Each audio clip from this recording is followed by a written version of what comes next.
Hello and welcome to my YouTube channel जिसका नाम है ट्रू हॉरर स्टोरी टेलर। आज मैं आपके लिए लेकर आ गया हूँ एक और सच्ची हॉरर स्टोरी। कहानी की शुरुआत से पहले मैं आपको कुछ बताना चाहूँगा। आप लोगों ने सुना होगा कि जो लोग ऊपरी चीज़ों में फंस जाते हैं या जादू टोने में या फिर भूतिया चीज़ों में जो फंस जाते हैं लोग, इसका मेनली जो लोगों का कारण होता है वो या तो ये होता है कि उनका जो मकान है वो हॉन्टेड होता है, या फिर उनकी किस चीज़ पे पैर पड़ गया होता है, या वो बेवजह किसी चीज़ को छेड़ दें। इन चीज़ों से अक्सर लोग फंसते हैं। लेकिन जो मैं कहानी आज को आपको सुनाने वाला हूँ, इस कहानी में जो फैमिली है इनने इसमें की कोई भी गलती नहीं करी थी, मगर ये लोग फिर भी फंस गए थे। तो इसी बात के साथ आज की कहानी शुरू करते हैं। कहानी की शुरुआत होती है रुद्रपुर में रहने वाली एक फैमिली की। इस फैमिली में हस्बैंड वाइफ और उनके 2 बच्चे थे, एक बेटी थी एक बेटा था। जिस मकान में ये लोग रहते थे उस मकान में 2 फ्लोर बन रखे थे। इन लोगों की क्या आदत थी, ये लोग गर्मियों के टाइम में अपने ऊपर वाले फ्लोर में सोना शुरू कर देते थे। ऊपर वाले फ्लोर में 2 कमरे बने हुए थे, काफ़ी सारी खिड़कियां थी उसमें और हवादार था पूरा, और आंगन सा था थोड़ा मकान के आगे। ये लोग क्या करते थे, रात के टाइम में वहीं खाना पीना करते थे अपना, और सारे बर्तन वहीं रख करके और रात को सो जाते थे ऊपर को ही। तो यही होता है, एक दिन ये लोग रात के टाइम में खाने के लिए अपने मिठाइयाँ मंगा लेते हैं खाने पीने के लिए, और छत पे बैठ के खाना खाने के बाद खाना शुरू करते। तब क्या होता है, लोगों को अच्छी नहीं लगती कुछ मिठाई, मतलब मन नहीं करता है इनको खाने का ज़्यादा, और ये थोड़ी सी खाते हैं और उसे खा करके और अपने सिरयाने पे ही छत पे सोते थे। ओपन छत पे सिरयाने पे ही ऐसे ही रख देते हैं खुला और सो जाते हैं। अब उस रात क्या होता है, उस मिठाई से अट्रैक्ट होती हुई कोई रूह जो वहाँ से गुजर रही होती है वो वहाँ रुक जाती है, और इनकी जो बेटी थी उसके शरीर में आकर के वो मिठाई रात ही को खाना शुरू कर देती है। अब वो थोड़ी खटर पटर करती है, इनकी बेटी के शरीर में तो होती है, वो थोड़ी खटर पटर होती है। तो इनकी जो फादर थे वो उठते हैं इस चीज़ को देख के, मगर उन्हें लगता है कि शायद इसे थोड़ी भूख लग रही होगी, तो रखा हुआ जितना भी रखा हुआ खाना मिठाई वगैरह वो सब खा रही है बेटी, तो इसे देखते हैं और इग्नोर करके सो जाते हैं। अब कहानी अगले दिन को आ जाती है। अगले दिन ये लोग सुबह उठते हैं, नॉर्मल सब उठते हैं, बेटी भी उठती है, कोई जिक्र नहीं, कोई मतलब कोई खास इनके साथ इंसिडेंट नहीं हुआ, और नॉर्मल इनका दिन बीतता है, कुछ नहीं होता। अब क्या होता है, इन्हें जहाँ ये सोते थे रात के टाइम में वहाँ इन्हें नींद नहीं आ रही होती, मतलब उस जगह पे जो दोबारा लेटते थे तो वहाँ बेचैनी महसूस होने लगती थी सबको। तो क्या करते थे ये लोग, अपने कमरे में जा कर के, जो ऊपर के फ्लोर पे ओपन से कमरे थे हवादार, वहाँ जा कर के ये लोग सो जाते थे। और मतलब यही चल रहा था इनके यहाँ। 2-3 दिन बीत जाते हैं, 3-4 दिन आराम से नॉर्मल बीत जाते हैं, कुछ नहीं होता। अब वो जो समय चल रहा था वो चल रहा था थोड़ा दिवाली के आसपास का। तो इनकी जो मम्मी थी वो थोड़ा मतलब ऊपरी धार्मिक सी थी, तो वो कहती थी कि बोले भाई अमावस्या का टाइम आ रहा है, अब क्या है जब भी तुम लोग रात को उठो ना, टॉयलेट वगैरह के जाओ तो किसी एक को साथ उठा लेना और फिर जाना। तो ये कह देती घर में, तो सब वही करते हैं कि बोले चलो ठीक है, जैसे तुम कह रही हो वैसा कर देंगे। जब रात को उठेंगे तो एक बंदा कोई भी उठ जाएगा जिसको भी जाना होगा उसके साथ, और वो चला जाएगा। तो ये चीज़ में डिसाइड हो जाती है। अब ये लोग यही करने लगते हैं, जिसको भी टॉयलेट या पॉटी आती रात के टाइम में वो किसी अपने साथ वाले को उठाता और टॉयलेट या पॉटी जाते और आ जाते। अब एक दिन यूँ ही होता है, इनकी फैमिली में एक दिन ऐसी जिक्र करते हैं इनके पापा कि अपने बेटे से कहते हैं, बेटा तुझे रात को अगर टॉयलेट या पॉटी जाना हो ना तो तू मम्मी या बहन को में से किसी को उठा लिया कर, मुझे मत उठाया कर, मेरी नींद ख़राब हो जाती है, अगले दिन मुझे काम पे जाना होता है। तो बेटा कहता है पापा मैं ये बात जानता हूँ, मैंने आपको कब उठा लिया, मैं तो कभी भी नहीं उठाता आपको, मैं तो हमेशा बहन को या मम्मी को ही उठाता हूँ। पापा कहते हैं बेफालतू क्यों मजाक कर रहे हैं मुझसे, अब तू मेरी बात इतना समझ ले, मुझे नहीं उठाना है अब दोबारा।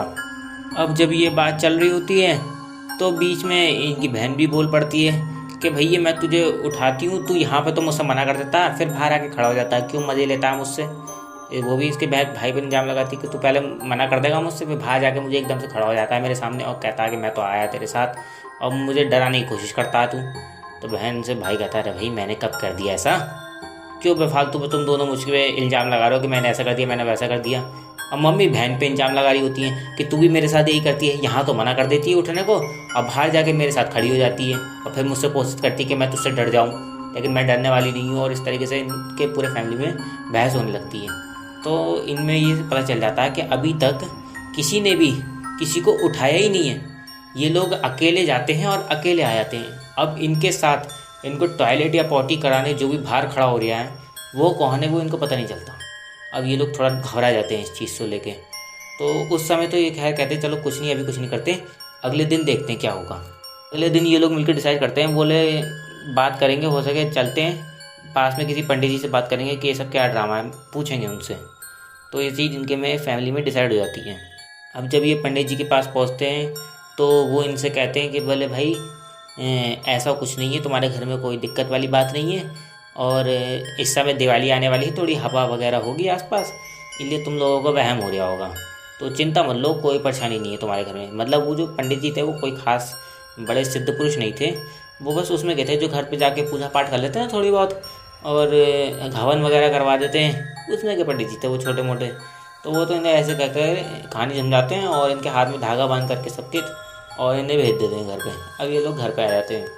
अब इस कहानी में आपको बता दूँ मैं कि ये जो चीज़ इनके साथ हो रही थी, ये रात को उठ रहे थे, टॉयलेट पे कोई खड़ा हो रहा था पीछे, इन्हें पता नहीं था ये जो चीज़ हो रही थी इनके साथ, ये चीज़ लगातार 21 दिन तक होनी थी इनके साथ। 21 दिन तक वो आत्मा इनको अपनी प्रेजेंस फील कराती, और उसके बाद में वो घर के किसी एक मेंबर पर अपना फुल्ली कंट्रोल कर लेती और उस पर कब्जा कर लेती।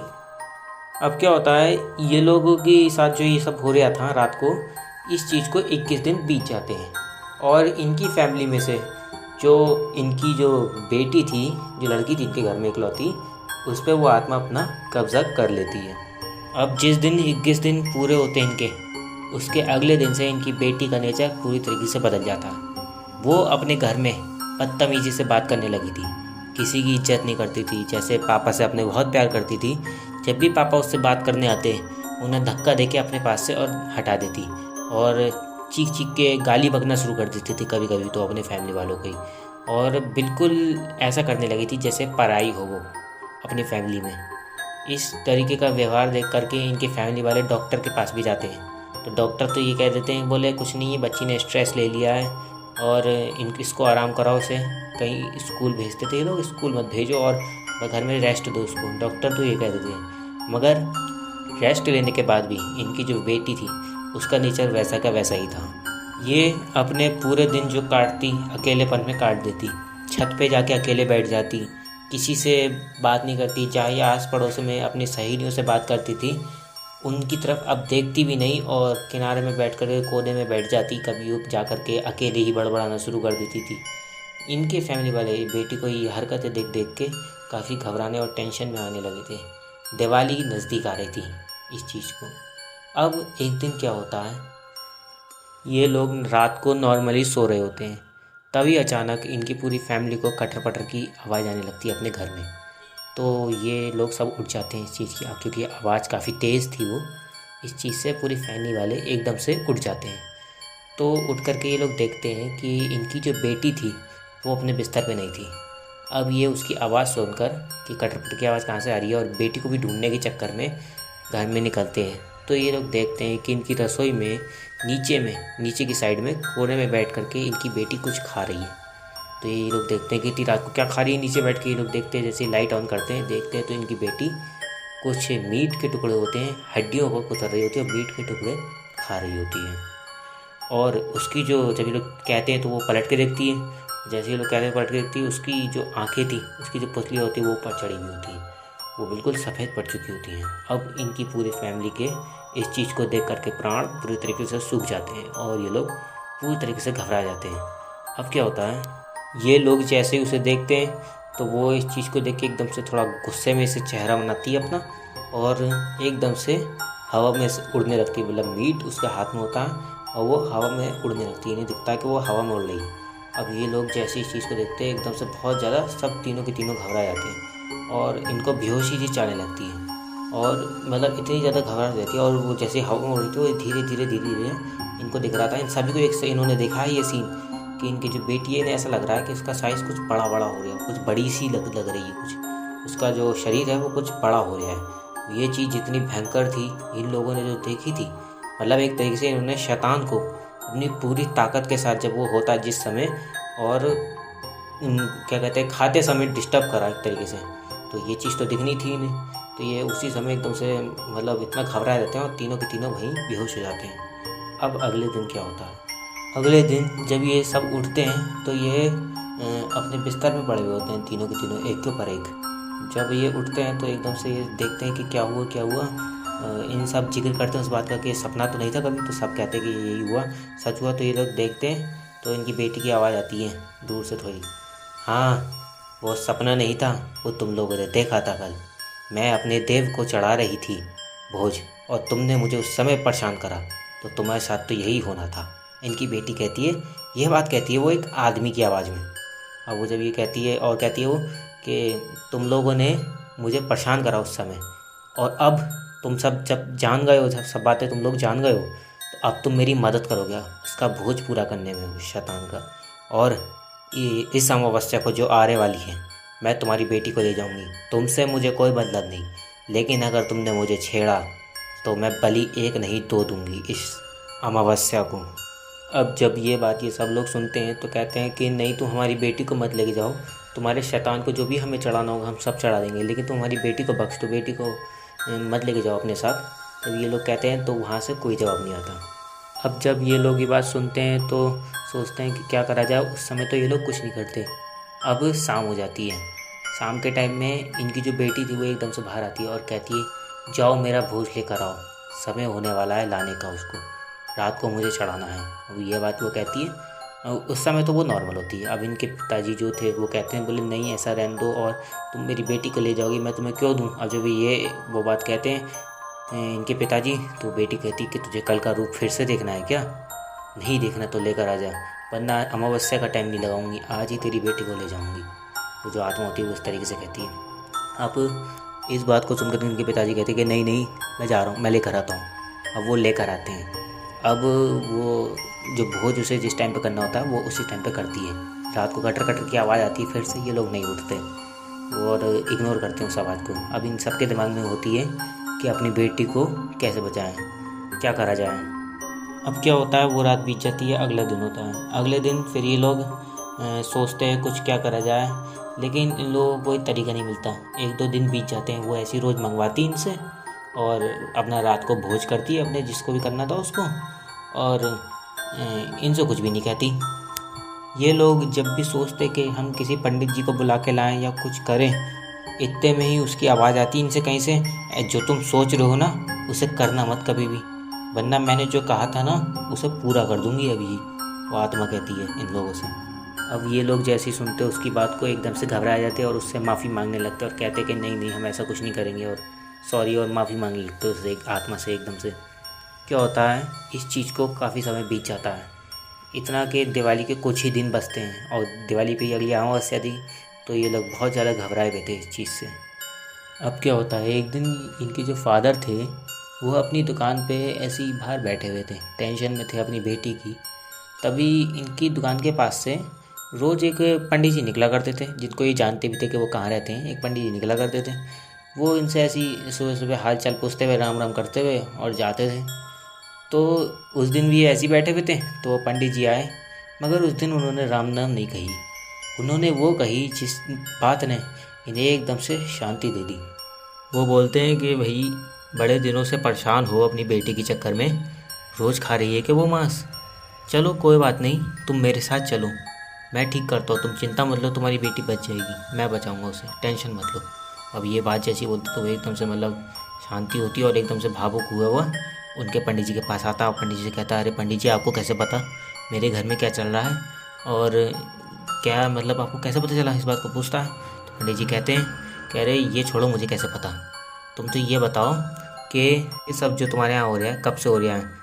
तो पंडित जी से कहते हैं, वो कहता है कह रहे नहीं मैं इस विषय में बात नहीं कर सकता, वो सुन लेती है। तो पंडित जी कहते हैं, अरे चिंता मत लो, मैं खड़ा हूँ तुम्हारे सामने, वो इस समय कुछ नहीं सुन पाएगी, बताओ कब से चल रहा है। तो वो कहता है पंडित जी इसको तो महीना भर हो गया लगभग। तो कहते हैं पंडित जी अरे महीना भर हो गया, तो ऐसा करो जल्द से जल्द मेरे साथ चलो, अभी यहाँ मत रुको, तुम मेरे साथ चलो, कुछ नहीं होगा। तो कहता है अच्छा पंडित जी चलता हूँ। तो ये क्या होता है, ये पंडित जी के साथ निकलता है। अब ये लोग पंडित जी के यहाँ पहुँचते हैं। पंडित जी के यहाँ पहुँचने के बाद पंडित जी से पूछते हैं, बोले चलो ये बताओ पहली बात मुझे कि ये जो खाती है तुम्हारी बेटी, ये कितने बजे खाती है रात के टाइम में। तो वो बताता है, बोले 2-2:30 बजे के आसपास खाती है, ये उसी समय कटर पटर की आवाज़ आती है हम लोगों को। तो कहते हैं अच्छा। तो पंडित जी कहते हैं, बोले उसी समय लेके चलना मुझे अपने घर पे। तो कहता है, बोले इतनी रात को। तो पंडित जी कहते हैं हाँ इतनी रात होती है चलना। तो वो कहता है बोले इसको पता तो ना चल जाएगा कि मैं क्या कर रहा हूँ। तो पंडित जी कहते हैं बोले ना कुछ पता नहीं चलेगा, उसकी चिंता मत लो तुम तो बस रात को लेके चलना मुझे।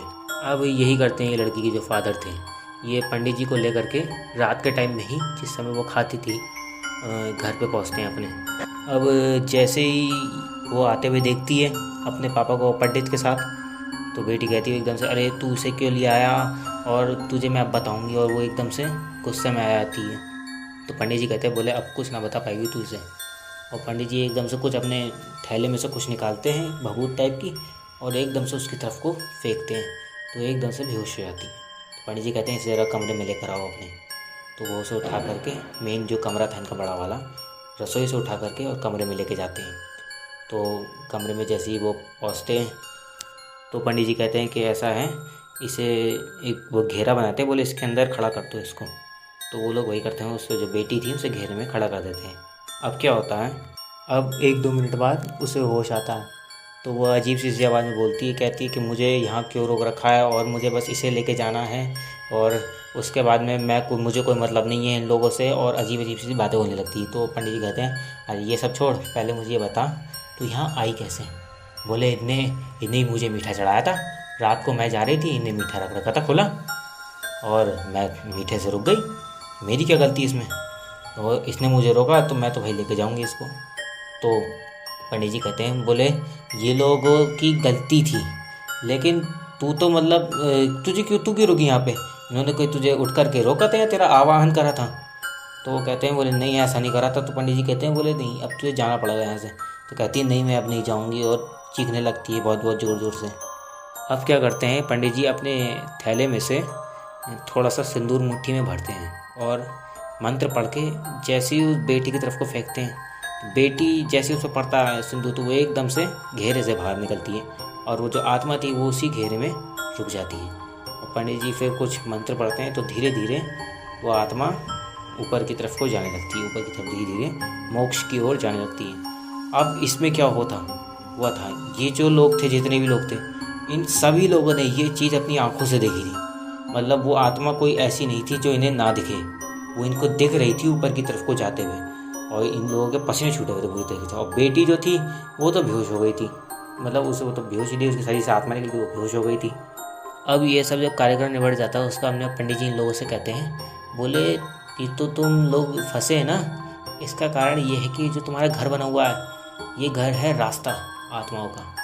तो लोग पूछते हैं कौन सा आत्मा का, मतलब कैसा क्या है। तो पंडित जी कहते हैं बोले कुछ घर ऐसे होते हैं जो ना तो हॉन्टेड होते हैं, ना वहाँ पे कोई क्या कहते हैं कोई जादू टोना करे या कोई भूत या बात हो, ऐसा कुछ भी नहीं होता, मगर फिर भी वो घर सही नहीं होते क्योंकि उनकी दिशा गलत होती है। ये जो तुम्हारा घर है उसी में का है, इसका क्या है, ये आत्माओं का रास्ता है, यहाँ से मोक्ष की तरफ जो रास्ता जाता है, मोक्ष जब होता है आत्माओं का तो उनका एक रास्ता बना हुआ होता है, उसी बीच में तुम्हारा ये घर भी आता है। बहुत कम होते हैं ऐसे घर जिसमें तुम्हारा घर भी आता है।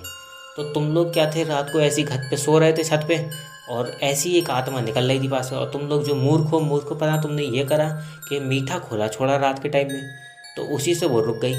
तो तुम्हारा पहली बात तो तुम इसको क्या करो, अपना जो ये घर है जो तुमने खुला बनवा रखा है ना ऊपर का, इसे बंद कराओ। ये जो खिड़कियाँ खुली हुई हैं, ये जो सब खुल रखा है, नहीं तुमने छत पर बना रखी है, इसे बिल्कुल ऊपर की साइड में करो और इसको जो जितना भी ये सब बंद करवा दो, तब तक तुम्हारे में ये सब होना बंद होगा, वरना तुम इसी चक्कर में फंसे रहोगे। और ये इस घर में सबसे पहली बात ये बात ध्यान रख लो कि कोशिश करो कि छत पे ना सो, तो ही बेहतर रहेगा तुम लोगों के लिए, क्योंकि ऐसे घर ज़्यादा होते नहीं हैं लेकिन तुम्हारा घर उनमें से आता है। तो जितना ज़्यादा हो सके छत पे जाके सोने की चीज़ को बंद करो अपना। तो जब सब लोग सुनते हैं ये बात को तो पंडित जी से कहते हैं बोले तो मकान हम तो चलो बनवा लेंगे, लेकिन तब तक, तो पंडित जी कहते हैं बोले तब तक तो कोशिश करो कि छत पे ज़्यादा ना आओ, जो भी मज़दूर आएँ उन्हीं से काम कराओ और वही सब कर लेंगे, और तुम लोग फैमिली में से कोशिश करो छत पे ज़्यादा ना आओ। तो ये लोग पंडित जी की बात मान लेते हैं।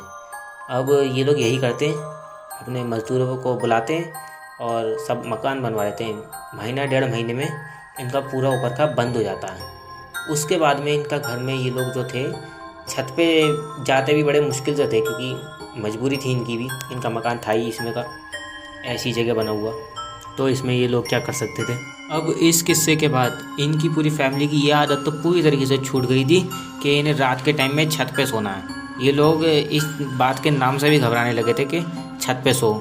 और इनकी बेटी की बात तो ये रही, जब ये पजेस थी उस समय इसको ऐसा लगता था कि इसका शरीर इसके सामने के सामने कोई यूज़ कर रहा है और ये उसे अपने शरीर से निकाल भी नहीं पाती थी। ये इतना और उस समय जब इसके पूरे फैमिली वाले इससे बात करते थे तो इनसे बात करने की कोशिश भी करती थी, मगर कोई देख ही नहीं पाता था इसे। तो मतलब इनने खुद को एक आत्मा के रूप में महसूस कर रखा था उस समय जब ये पजेस थी। खैर, इसी बात के साथ आज का ये किस्सा ख़त्म करते हैं। अगर आपको ये कहानी अच्छी लगी हो तो लाइक शेयर कमेंट ज़रूर करें एंड हमें सपोर्ट करने के लिए और ऐसी स्टोरीज़ और भी सुनने के लिए हमें सब्सक्राइब ज़रूर करें। धन्यवाद।